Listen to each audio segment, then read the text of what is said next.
Eu saúdo a amada igreja com a paz e a graça do Senhor Jesus Cristo. E queremos dar as boas-vindas àqueles que estarão assistindo essa mensagem através do nosso canal no YouTube. Aproveito para pedir a você que se inscreva no nosso canal, acione o sininho, que é para ser comunicado de novas postagens, deixe o seu like, faça seu comentário e compartilhe essa mensagem com outras pessoas, para que elas também sejam abençoadas em nome de Jesus. Que estaremos estudando o livro do profeta Ageu.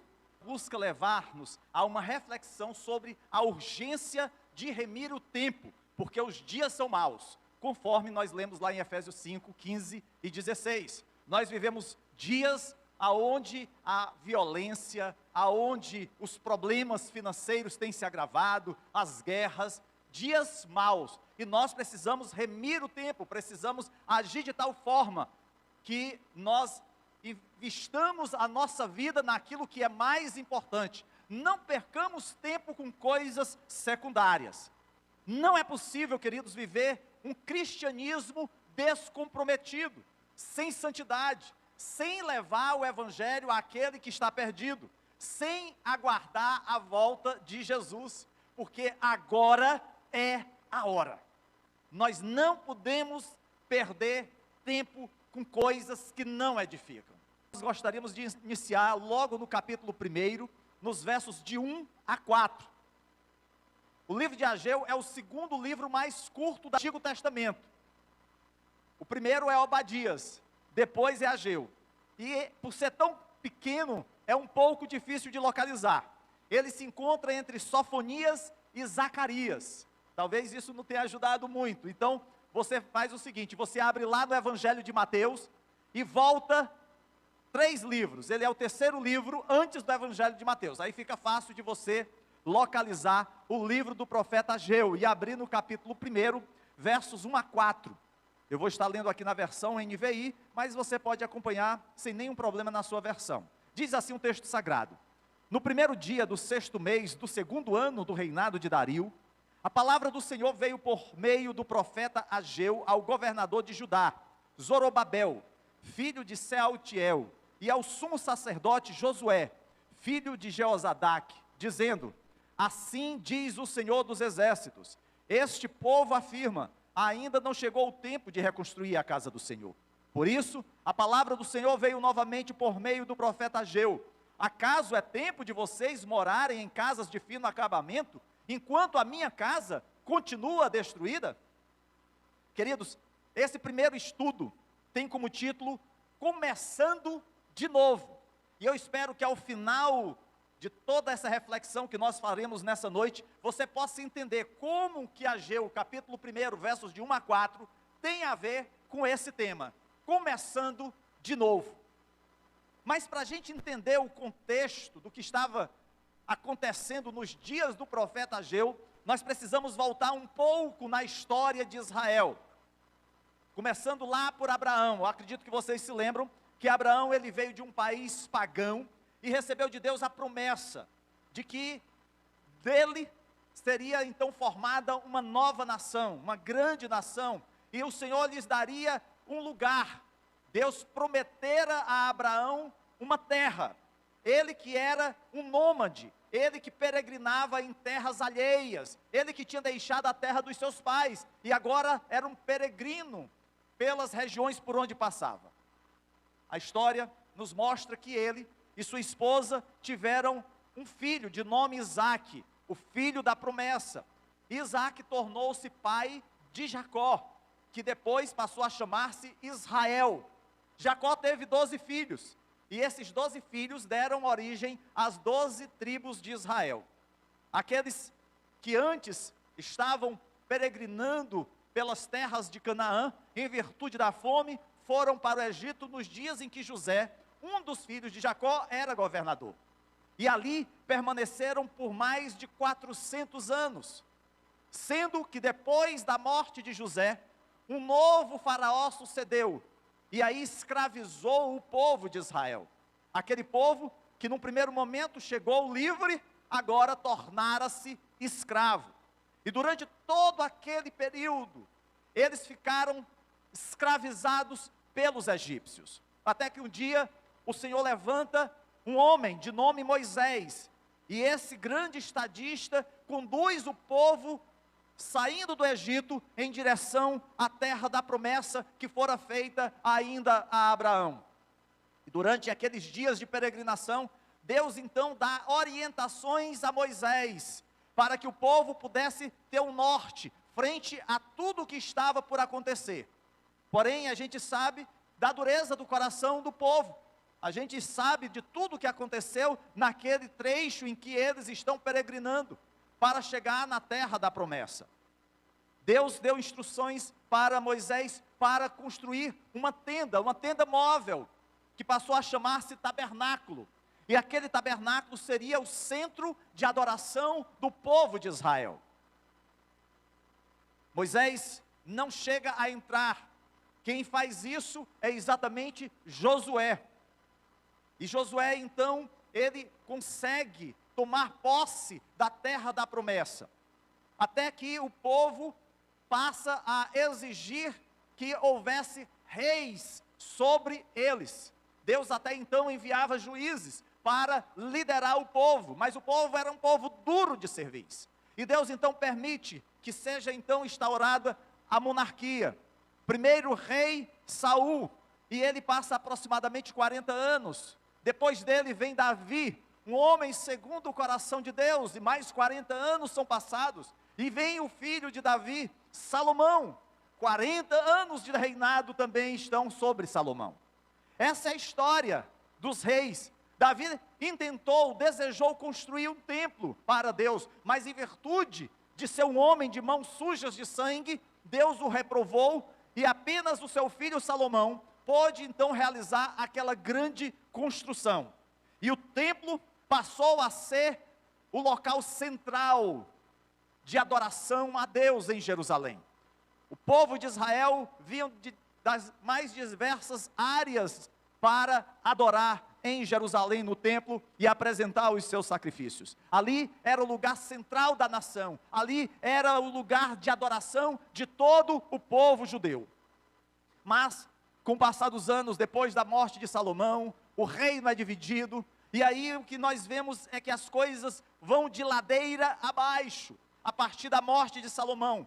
O reino foi dividido, o reino do norte ficou com o título de Israel, o reino de Israel, sob a direção de Jeroboão, e o reino do sul ficou sob a responsabilidade do filho de Salomão, Roboão. O reino do norte constituído de 10 tribos, e o reino do sul de 2 tribos. O reino do norte logo procurou se afastar dos caminhos de Deus. Os reis que estavam ali no poder levaram o povo a se rebelar contra Deus. E o Senhor permitiu então que o exército assírio viesse e levasse o povo de Israel, o reino do norte, ao cativeiro. E ali então aquele período foi formado com a miscigenação, porque aquelas tribos deixaram de existir, e são conhecidas como as 10 tribos perdidas de Israel. O reino do sul continuou servindo a Deus, mas depois de um certo tempo, reis se levantaram e acabaram também por levar o povo a se afastar dos caminhos do Senhor. Até que Deus também permitiu que a Babilônia, com Nabucodonosor, viesse e tomasse as terras de Judá, destruísse Jerusalém. Aquele período foi o período do cativeiro babilônico. A cidade de Jerusalém foi queimada, o templo foi destruído, os bens foram saqueados, e as pessoas, na sua maioria, foram deportadas como escravas para a Babilônia. É um período chamado de exílio babilônico.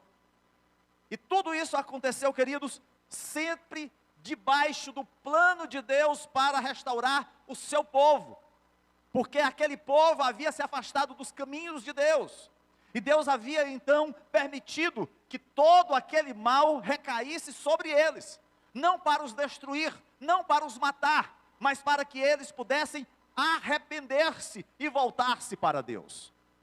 Esse sempre foi o plano de Deus, sempre buscando a restauração do seu povo, a terra da promessa.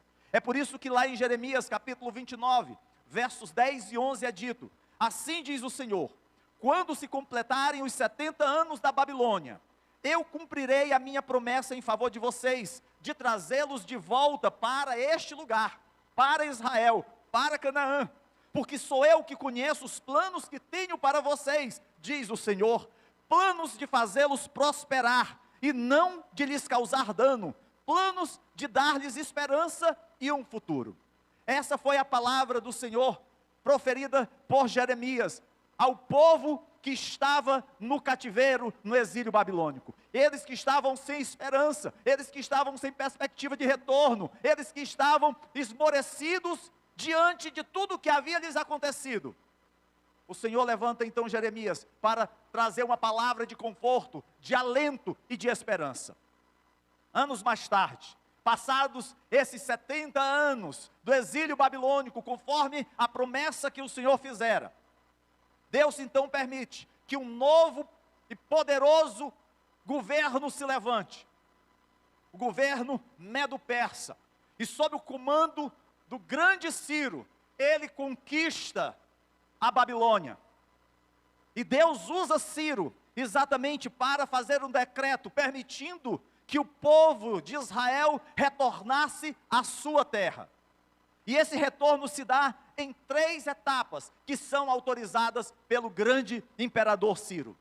O primeiro grupo foi composto de aproximadamente 50 mil israelitas, que retornaram a Judá sob a liderança de Zorobabel. Eles tinham o objetivo de reconstruir o altar, de reconstruir o templo, e começar a oferecer sacrifícios. Logo naqueles primeiros dias em que o povo recebeu a autorização de Ciro de deixar a Babilônia, de seguir para Israel, eles muitos se alegraram. Havia empolgação entre as pessoas e eles trabalhavam muito para alcançar esse objetivo.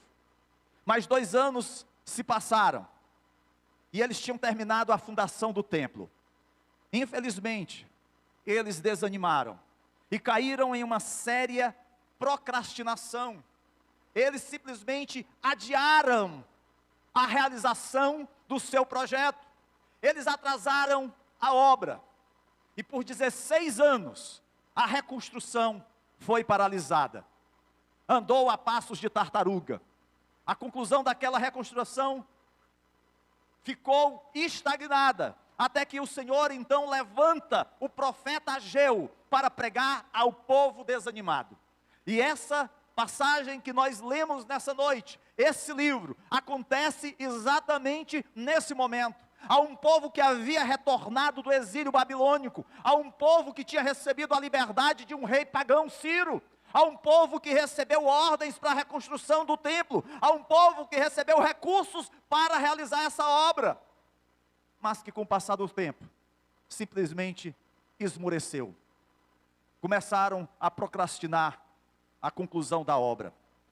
E logo no primeiro versículo, são estabelecidas informações importantes acerca da mensagem que seria entregue pelo profeta Ageu. Veja aí o versículo 1, diz: no primeiro dia do 6º mês do 2º ano do reinado de Dario. Dario, este é um lembrete de que o povo de Deus não tinha rei próprio, e que eles estavam vivendo nos tempos dos gentios. Dario não era rei dos judeus, Dario era rei do Império Medo-Persa, que já havia sucedido a Ciro, e que agora Dario então estava, segundo a palavra do Senhor, foi dirigida ao profeta Ageu, ao governador de Judá. Zorobabel é o nome do governador, que era por sua vez filho de Sealtiel. E essa palavra não foi somente para o governador, mas também para o sumo sacerdote, cujo nome era Josué, filho de Josadaque. Queridos, aqui nesse versículo, nós temos 3 informações que são muito importantes para entendermos todo o contexto do livro do profeta Ageu. E quando eu digo todo o livro do profeta Ageu, entenda-se 2 capítulos, porque são apenas 2 capítulos. A primeira pergunta que nos é respondida aqui no verso 1 é: quando isso acontece? Este é um dos livros, queridos, que tem mais precisão da data da sua realização. Em geral, os livros, eles nem sempre têm precisão do período em que eles foram escritos ou quando aconteceu aquela situação. Mas nesse caso em especial, Deus traz a a responsabilidade de falar sobre algo muito fácil de ser entendido dentro da história. Nós não sabemos apenas o ano. Diz aqui que foi no 2º ano do reino de Dario.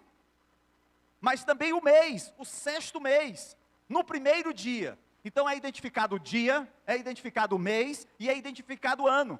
Este é mais um lembrete, queridos, de que a Bíblia não é uma farsa, mas está inserida na história, e está cheia de fatos verificáveis.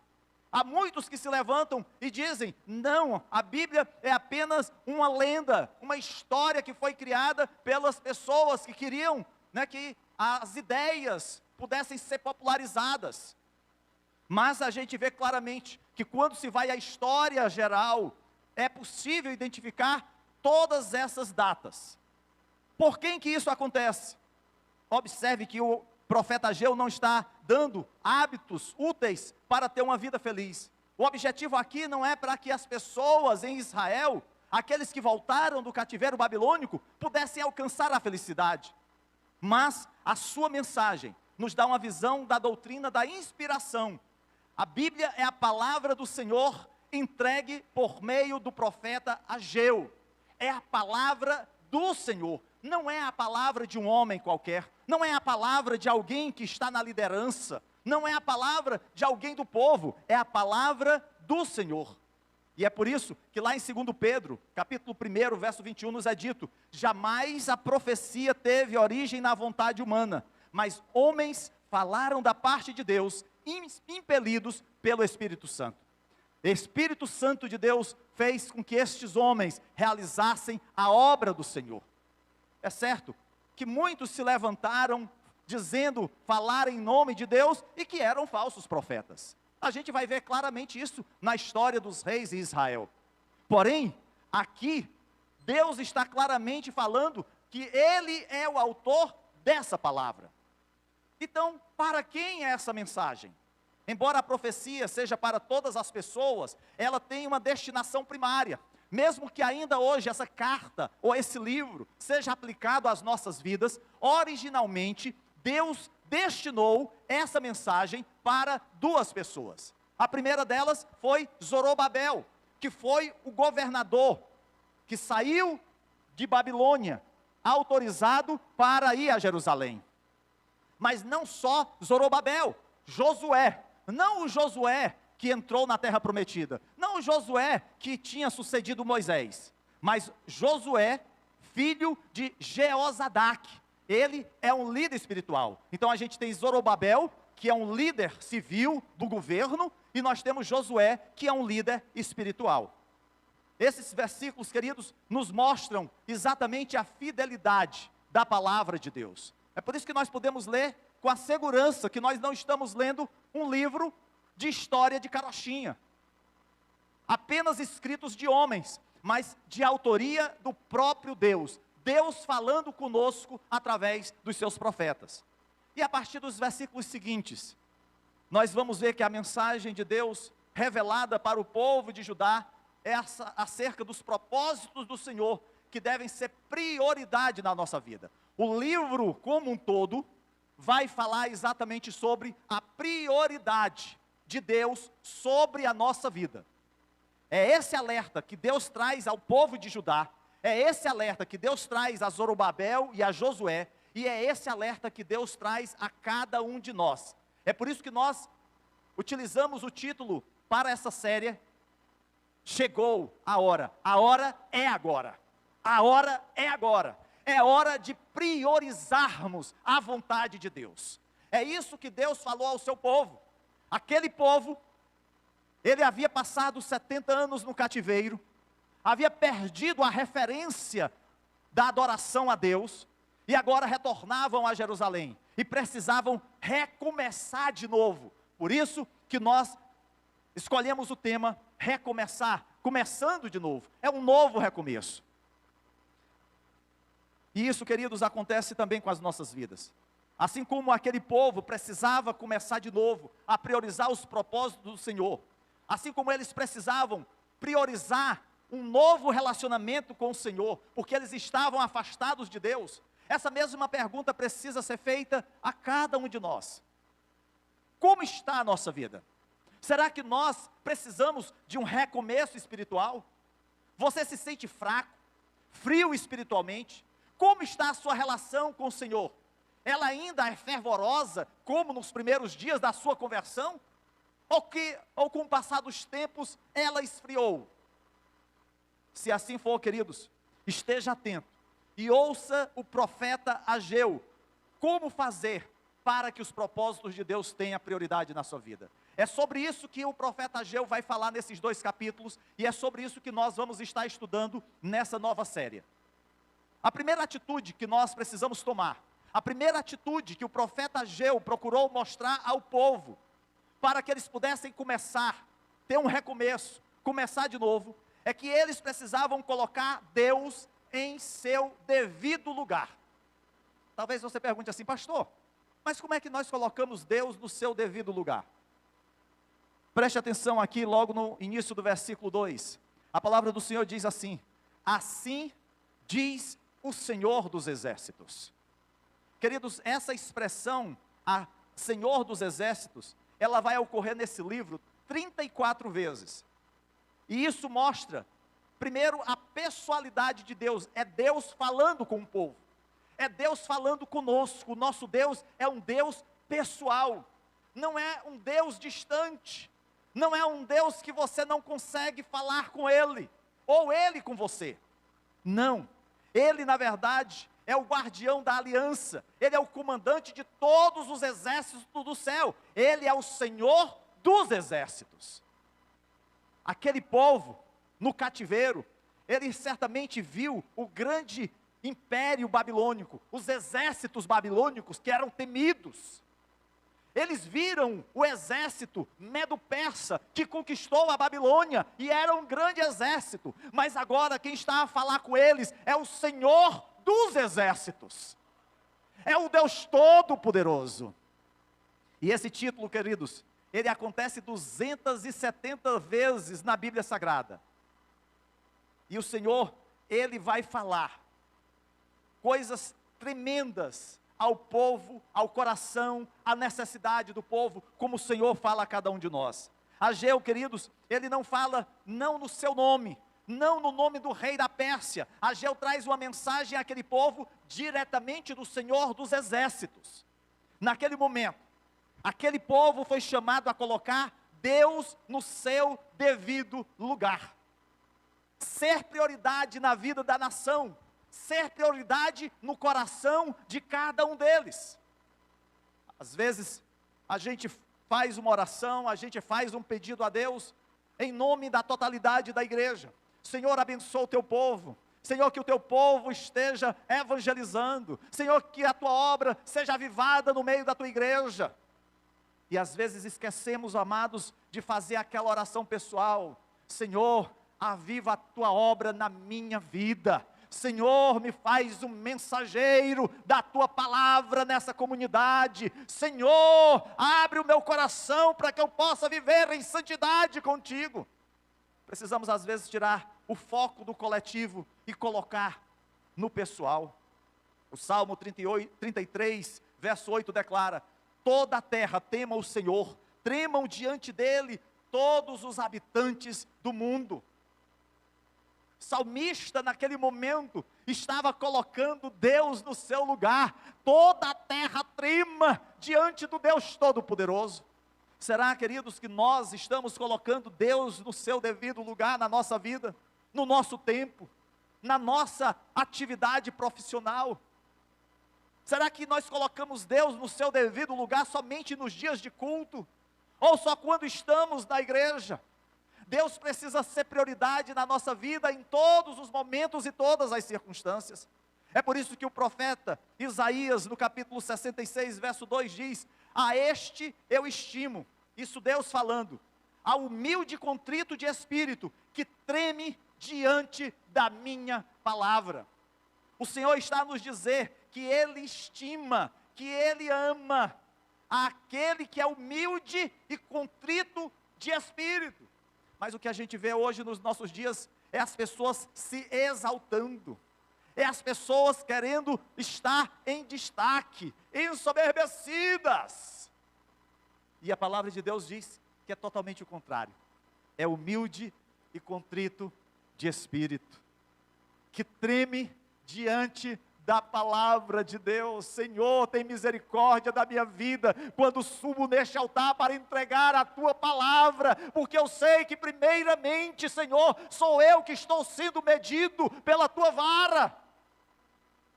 Precisamos, queridos, entender o cuidado que precisamos ter frente à nossa vida, frente ao nosso testemunho. Os propósitos de Deus devem ter prioridade sobre a nossa vida. Só é possível começar de novo se colocarmos Deus em seu devido lugar. Aquele povo, ele tinha um grande desafio. Eles que viveram durante tantos anos afastados do templo, o templo havia sido destruído, eles tinham perdido a sua referência, a sua identidade. Mas, queridos, a sua referência, a sua identidade não eram as paredes que foram erguidas por Salomão. A sua referência, a sua identidade é o Senhor da nossa vida. É Ele que domina sobre todos e todas as coisas em todo o universo. Mas, queridos, há um segundo passo, há uma segunda atitude a tomar. Prossigamos sem adiamentos. Mesmo que o povo enfrentasse alguns problemas crescentes, porque quando o povo retornou da Babilônia, eles encontraram morando naquelas terras outros povos, que não queriam que eles reconstruíssem o templo, que não queriam que eles reconstruíssem o muro. Eles enfrentaram obstáculos, porém, o Deus dos exércitos de milhares e milhares de anjos, fala autoritariamente, ao resumir a desculpa esfarrapada que o povo estava apresentando. O Senhor diz assim: este povo afirma, ainda não chegou o tempo de reconstruir a casa do Senhor. Queridos, aquele povo estava simplesmente adiando a sua responsabilidade. Eles haviam saído da Babilônia com ordens de reconstruir o templo, mas chegando em Jerusalém, eles simplesmente diziam: ainda não é o tempo. E é interessante, porque esse versículo 2, quando o Senhor fala através do profeta Ageu, ele se refere ao povo como este povo, e não meu povo. Você pode pensar: pastor, mas qual é a diferença? Se você vê a relação de Deus com Israel, sempre é uma relação de meu povo. O povo que foi trazido por Deus. Mas naquele momento, diante do coração duro, rebelde, o Senhor está dizendo: olha, este povo. Deus, queridos, estava indicando que eles não estavam agindo como seu povo, porque estavam espiritualmente à deriva, sem direção, sem priorizar ao Senhor. Já 16 anos passados, e o povo lá, amornando, sem realizar a obra que havia sido lhes designada. Isso me faz lembrar Oséias, capítulo 1, verso 9, quando o Senhor diz: dê a ele, ao seu filho Oséias, o nome de Lo-Ammi, que significa não é meu povo, pois vocês não são meu povo, e eu não sou seu Deus. Aquele povo estava rebelde. Deus levanta o profeta Oséias para dizer: olha, vocês não são meu povo, e eu não sou o seu Deus. Queridos, que declaração difícil. Não que Deus não amasse o seu povo, mas o povo estava rebelde, o povo estava envolvido com pecados grosseiros, se curvava diante de imagens, e aquilo entristecia o coração do Senhor. Se você, meu irmão, minha irmã, é cristão, você está vivendo como um cristão, como um verdadeiro discípulo de Cristo, as pessoas ao seu redor, colegas de trabalho, de escola, vizinhos, parentes, podem atestar que você é um seguidor de Jesus, antes de você dizer que é crente. Você realmente é sal e luz, sem precisar dizer o teu título? Observe o povo de Judá aqui nessa passagem de Ageu, capítulo 1, versos 1 a 4. Queridos, não há nenhum registro de alguém ter afirmado que não era importante construir a casa de Deus.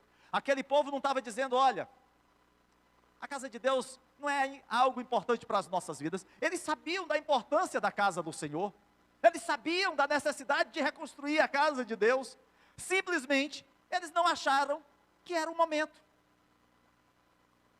Se você talvez tivesse perguntado a eles por que eles pararam de trabalhar na casa de Deus, talvez você ouvisse alguma resposta assim: não me entenda mal, eu sou totalmente a favor de reconstruir o templo, mas eu entendo que esse não é o momento mais adequado.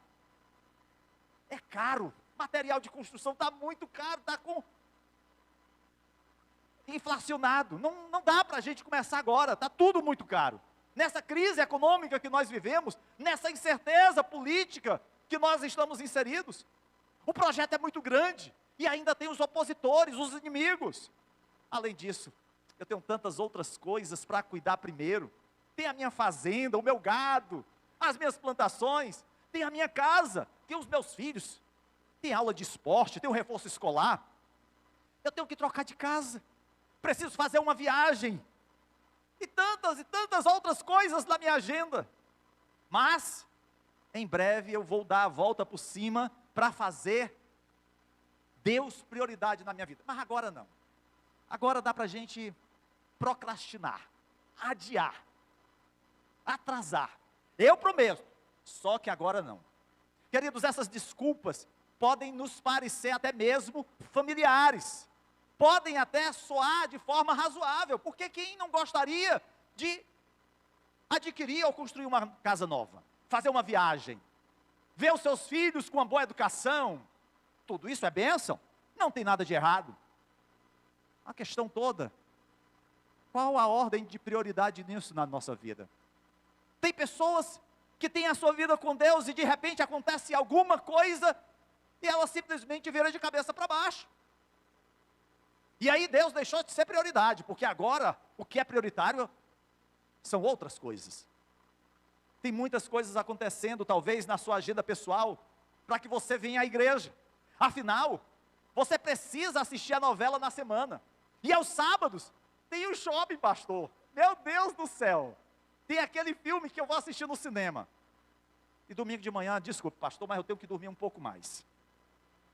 E à noite, se eu não tiver nada de melhor para fazer, porque às vezes acontece de ter um aniversário de algum parente, né, pastor? Aí também, não conte comigo.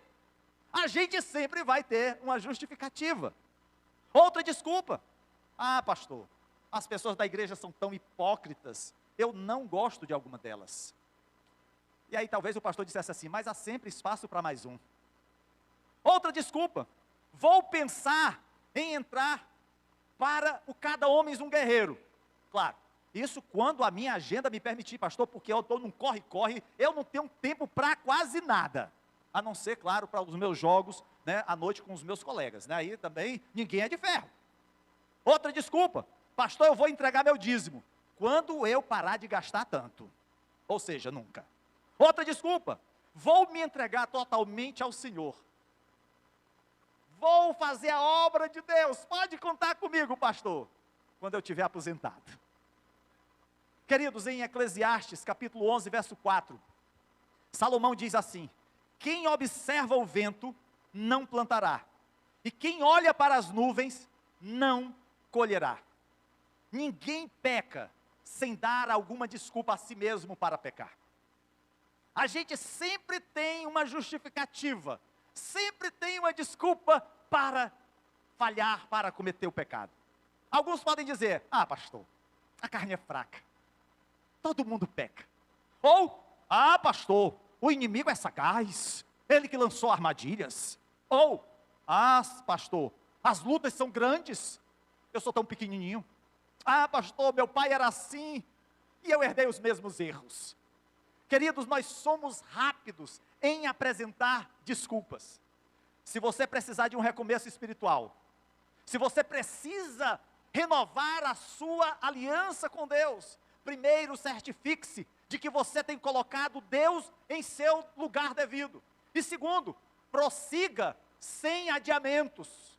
Mas há uma terceira atitude que nós precisamos tomar: priorizar Deus sobre os nossos prazeres. Veja aí os versículos 3 e 4. Por isso, a palavra do Senhor veio novamente por meio do profeta Ageu. Acaso é tempo de vocês morarem em casas de fino acabamento, enquanto a minha casa continua destruída? Queridos, as pessoas diziam que queriam usar seu tempo, talentos, tesouros, em prol exclusivamente de suas necessidades e prazeres. Não tem nada de errado de você investir num carro novo, numa casa nova, numa viagem. Não tem nada de errado. O problema é quando nós, para fazermos isso, esquecemos da nossa responsabilidade com Deus. Deixamos de priorizar ao Senhor. E aqui a gente precisa entender, queridos, que quando o Senhor usa essa expressão, casas de fino acabamento, para quem é, por exemplo, dessa área da construção civil, essa expressão fino acabamento revela não uma coisa simples, não é mais um quarto que foi feito, ou uma cozinha, não. Queridos, eles estavam usando o melhor, do mais caro, do mais valioso, do mais luxuoso nas suas casas. E enquanto eles ostentavam, a casa do Senhor continuava destruída, significando que a casa de Deus estava desolada, decadente, em ruínas. Eles ostentavam riquezas e a casa do Senhor destruída.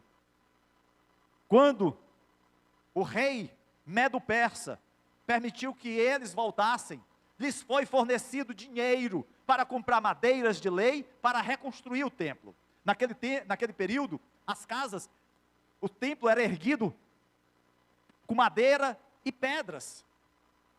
É provável até mesmo que eles tivessem usado esses materiais caros, destinados para o templo, em suas próprias casas.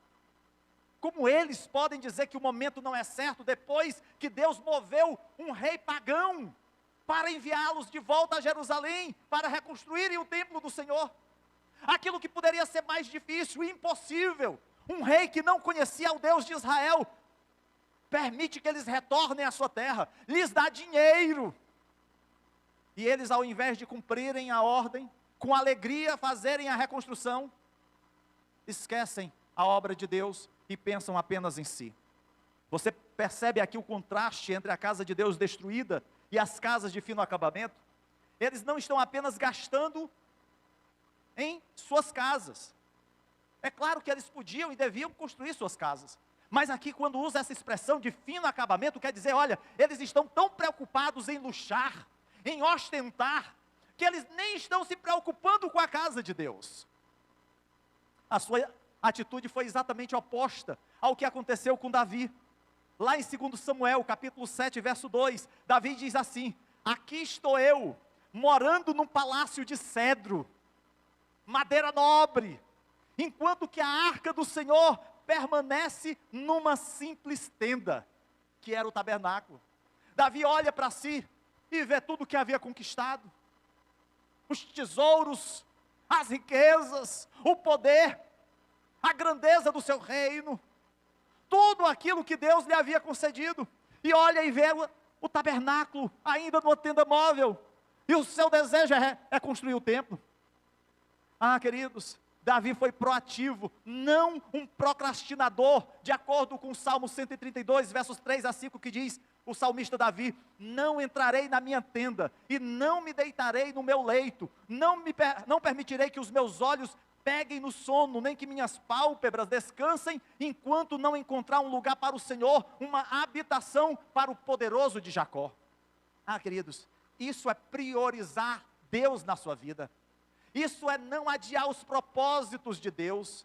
Isso realmente é priorizar Deus sobre todos os seus projetos pessoais. Às vezes nós fazemos o contrário. Nós colocamos Deus, mas primeiramente vem os meus projetos, os meus sonhos. Aí, se sobrar um tempinho, Senhor, tu sabe que tu está na minha agenda.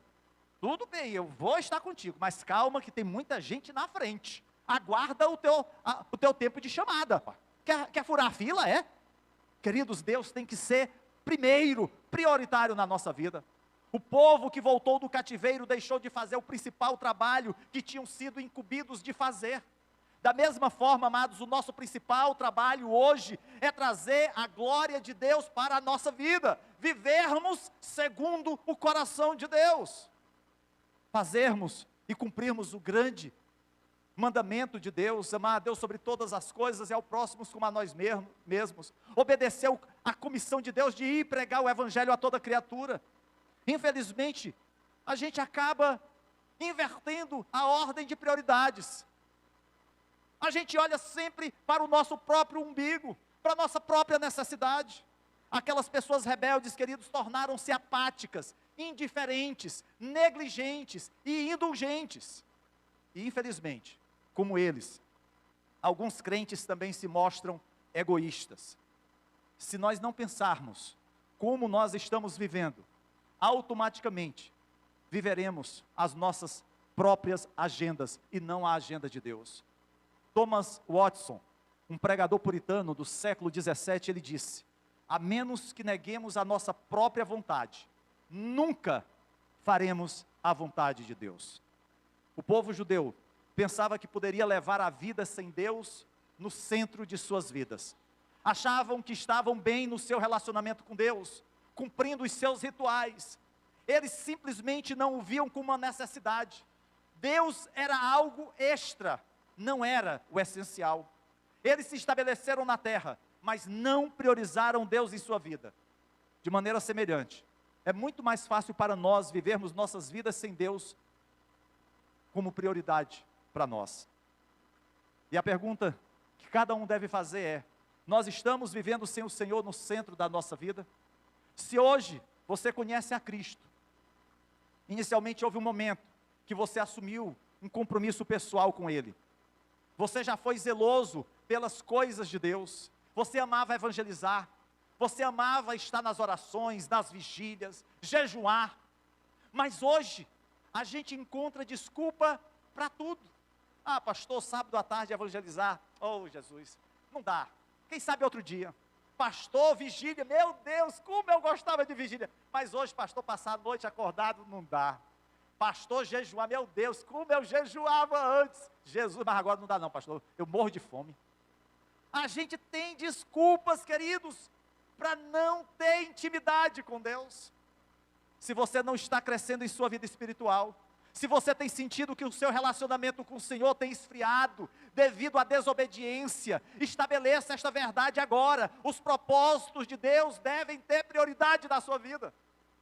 E só é possível começar de novo, colocando Deus no seu devido lugar, prosseguindo sem procrastinação, sem adiamentos, priorizando Deus sobre os nossos próprios prazeres. O povo de Deus, queridos, não tomou nenhuma dessas atitudes. Aquele povo continuou rebelde. Diante disso, o Senhor envia, além de Ageu, o profeta Zacarias, para incentivá-los a terminar o projeto da construção do templo. Esdras também foi utilizado para ajudar a restaurar o fervor espiritual do povo. E Neemias os reuniu para reconstruir as muralhas. E o templo e os muros foram reconstruídos. Passados anos, Deus falando e incomodando aquele povo. Hoje, o Senhor tem chamado líderes comprometidos com a sua palavra. Graças a Deus, porque Deus tem levantado pastores sérios diante de uma multidão aí comprometida apenas com a causa própria de se beneficiar monetariamente da obra de Deus. Mas aqueles a quem o Senhor tem chamado com essa responsabilidade, Deus nos tem chamado não apenas para erguer grandes templos, grandes igrejas, mas em especial o templo que dura para a eternidade, como está escrito lá em 1 Coríntios capítulo 6, versos 19 a 20, não sabeis que o vosso corpo é o templo do Espírito Santo que habita em vós, proveniente de Deus, e que não sois de vós mesmos, porque fostes comprados por bom preço. Glorificai, pois, a Deus no vosso corpo e no vosso espírito, os quais pertencem a Deus. Queridos, o maior de todo o templo, de todos os templos, não é o templo da Gileade do José Walter, não é o santuário da Canaã, não é qualquer outra grande igreja no nosso estado, no nosso país ou no mundo, mas o maior de todos os templos é a sua vida. porque ela foi alcançada por um alto preço, o preço mais precioso, o sangue do Cordeiro de Deus. E é por isso que o Senhor nessa noite te chama para um recomeço, começar de novo. É essa a mensagem de Ageu, capítulo 1, versos 1 a 4. Coloque Deus como Senhor da tua vida. Prossiga em fazer a obra do Senhor, sem adiamentos, sem procrastinação. Priorize Deus sobre todas as coisas. Que Deus em Cristo nos abençoe, para que assim possamos proceder. Em nome de Jesus Cristo. Amém.